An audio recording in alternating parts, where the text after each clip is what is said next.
Canada is home to many great business schools, which, in my opinion, is a bit of a mixed blessing. Because you can't go wrong with any of the top schools in Canada, which include the likes of Queen's, Western, Ivey, Rotman, and Schulich.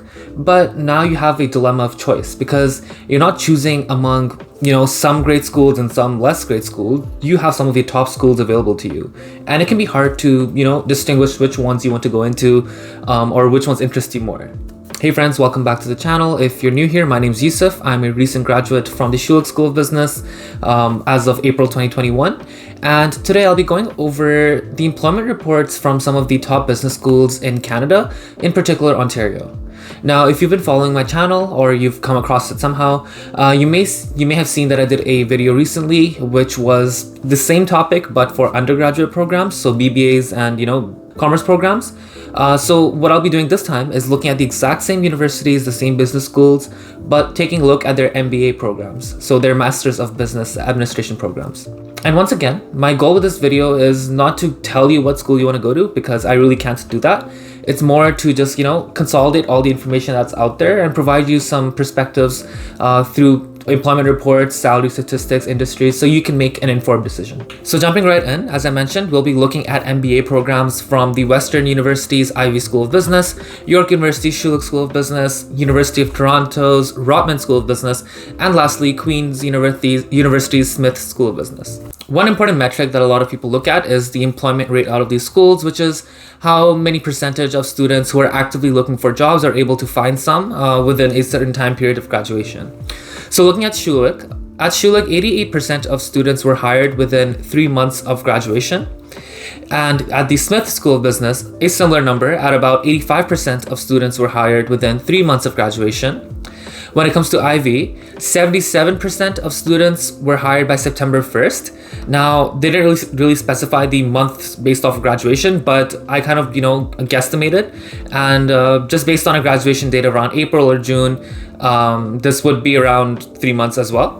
And lastly, the University of Toronto's Rotman School of Business had a 72% employment rate within 3 months of graduation. Right off the bat, it seems to be that Schulich has the highest employment rate within 3 months of graduation.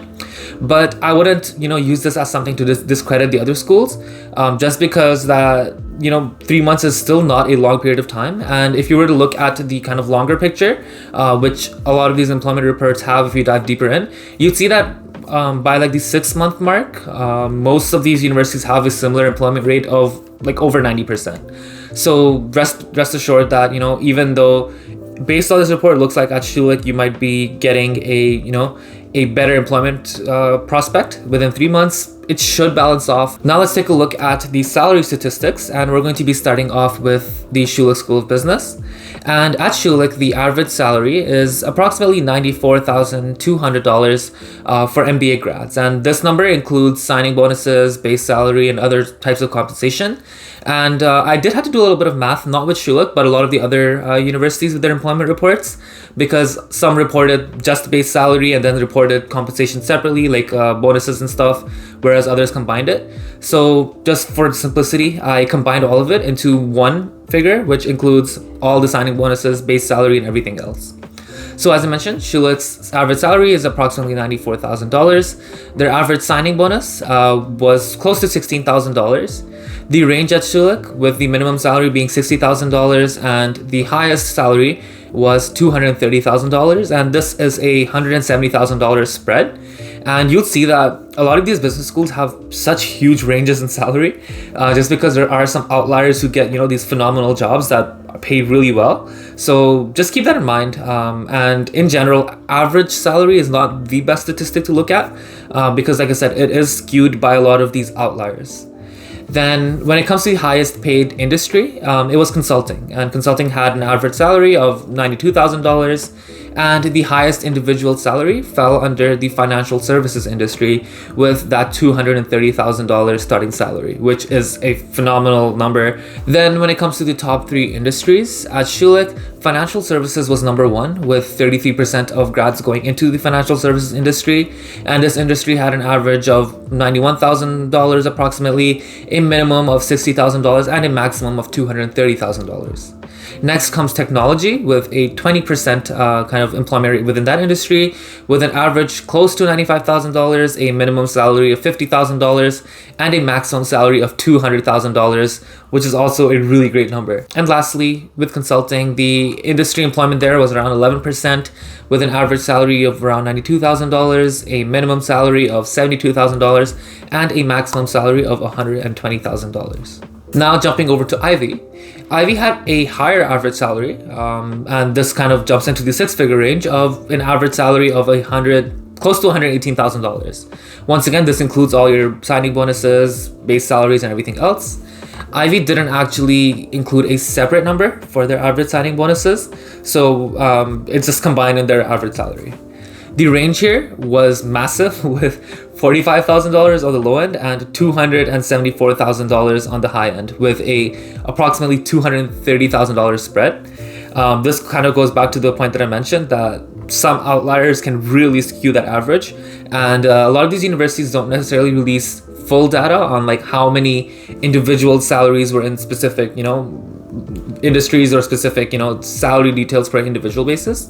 The nice thing is that they did report their median, which was $113,000, and the highest paid industry was consulting with $140,933, and the highest salary was also in consulting with that $274,000 salary. Looking at the top three industries, you'll see this kind of reflected in all the other schools, as there seemed to be a trend with these same three industries showing up. At Ivey, they didn't give a percentage breakdown, but this is just kind of the order it was listed in.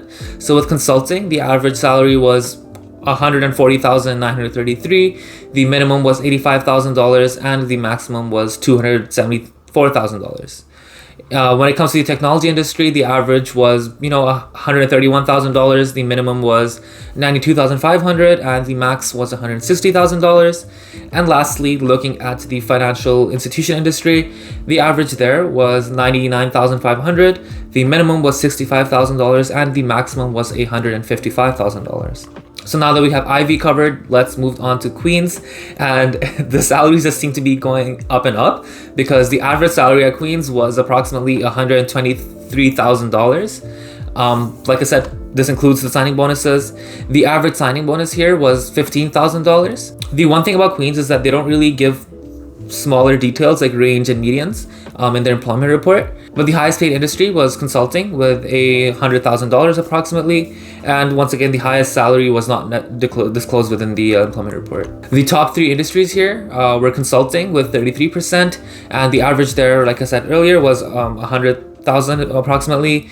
Financial services was at 27% with an average salary of $84,000 to $85,000, and other was 10%, which had an average salary of $88,500. And lastly, looking at the Rotman School of Business, what we see here is an average salary of approximately $113,000. The average signing bonus is quite high at Rotman, which was $28,829. The range was not specified. The median salary was $99,000. The highest paid industry, which is an interesting one, was legal services, which was at $144,000 on average. The highest individual salary there was legal services with a salary of $252,666. Next, looking at the top three industries, financial services had a 35.2% employment rate with an average salary of $93,000 to $94,000, a minimum of $65,000, and a maximum of $200,000. With consulting, it was 16.9% with an average salary of close to $125,000, a minimum of $70,000, and a max of $210,000. And technology was at 10.1% with an average salary of $92,000 to $93,000, a minimum of $60,000, and a max of $140,700. So I do know that this was a lot of information to take in with a lot of numbers and just me speaking on and on. So I kind of consolidated that and came up with the top three schools based on their average salary. So at number one was Queens, and as I mentioned, they had an average salary of around $123,000. Then in second place, it was Ivey with $118,000 almost. And lastly, it was Rotman with $113,000. And Schulich was in number 4. The key takeaway here is that average salary isn't the best way to filter out schools because, like I've said, there's so many small things that go into it such as, that one person could be getting like a massive salary, and that could be an outlier, or there could be someone who got like a very low salary for some reason. And averages don't necessarily give you a good picture, but it still gives you like a very kind of loose comparison that you can base these schools on. But in my personal opinion, I wouldn't solely just base these schools off of their average salaries coming out of university. So next, we're going to take a little bit of a deeper dive into the industry and functions within these schools. So at Schulich, the top industry here was financial services. The second was technology, and the third was consulting. Now, when it came to the employment by function, finance was 27%, consulting and marketing were tied at 18%, and then I believe there was general management at number 3. And now looking at Ivey, they only had information on the industry of accepted employment with their percentages. So there, number 1 was consulting at 41%, financial institutions were 26%, and information technology/technology were at 15%. Next, looking at the Smith School of Business, their outcomes by industry, or the placements depending on the industry of employment, consulting was 33%, financial services was 27%, and consumer goods and technology were tied at 8%. And looking at their functions, it mimics kind of a similar pattern, with consulting 41%, finance 15%, and data and analytics and sales combined were tied for 8%. And lastly, looking at Rotman, the top industry of employment was financial services at 35.2%, consulting at 16.9%, and technology at 10.1%. Moving over to the functions, accounting and finance accounted for 31.1%, strategy was 25.8%, and marketing was 13.9%. So what I've done here is found the top 3 industries that kept showing up across all the schools, and compared the average salaries of these different industries. So the top 3 industries that I outlined were consulting, finance, and technology. So starting off with Ivey, the consulting industry had an average salary of $118,900, close to $119,000, with a minimum of $80,000, max of $190,000. Queens had an average salary of $100,500. Schulich had an average salary of $92,200, and Rotman had an average salary of close to $125,000. So within the consulting space, it seems that Rotman has the highest salary out of the graduating classes. Moving over to finance, finance at Ivey, the average salary was almost $90,000. At Smith, it was $85,000. At Schulich, it was $91,630, and at Rotman, it was close to $94,000. And once again, Rotman seems to have had the highest average salary within the finance industry. And lastly, moving towards the tech side, Ivey had an average salary of $105,000, Smith had $96,000, Schulich had almost $95,000, and Rotman was close to $93,000. And in the tech industry, it seems that Ivey had the highest average salary. Now, I keep stressing this over and over again, but it's also important to look at the spread between these salaries. So for example, the minimum and maximum, and you'll see that if you look at, for example, finance at Ivey, the spread is quite huge, as opposed to, tech at Ivey, which is not that big of a spread between the minimum and the maximum. So you really want to be looking out for these numbers as well. But the key takeaway is that these are all very comparable salaries, and that if you go to any of these industries at these schools, you're for sure going to be in great hands. So that brings me to the end of the comparison of employment reports and looking at some of the key metrics that I identified. There are some key points of consideration that I'd like to mention. And the first is that not all schools report response rate and data collection methods. This is something that I wish they did, because the more data you have, the more detail you have, the better informed decisions you can make, such as, identifying outliers and taking them out, and seeing, what could cause, skews in the data.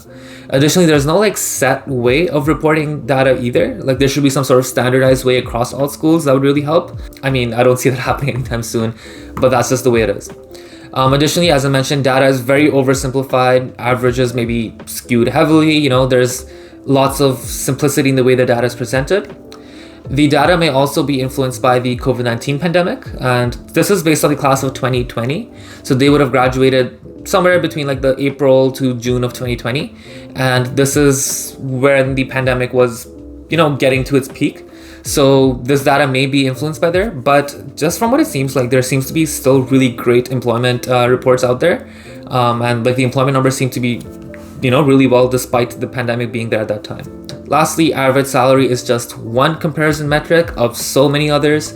You'd want to be looking at, the industries that are there. You want to be looking at the support systems, the alumni, there's so many different things to look at when it comes to comparing these business schools. It's a good early filter, but I wouldn't necessarily make any big decisions based off that. So down in the description, you'll find all of the employment reports that I talked about. So the employment reports from Schulich, Ivey, Rotman, and Queens. So feel free to check them out if you're interested to kind of do like some sort of a deeper dive into any particular area that I talked about. Additionally, if there's any information you feel like I missed or something you want me to touch upon in the future, feel free to let me know down in the comments below. Lastly, I wish you the best of luck if you're applying for these schools. Once again, these are top business schools, and Canada is really known for their business schools, so you can't really go wrong with any of these. And at the end of the day, it is based on a culmination of different things and what's best for you. Lastly, I'm always here if you have any questions, comments, or concerns. Just drop them down in the description below and I'd be happy to help out. Thanks again for watching. Make sure to subscribe and hit that like button, and I'll see you next time.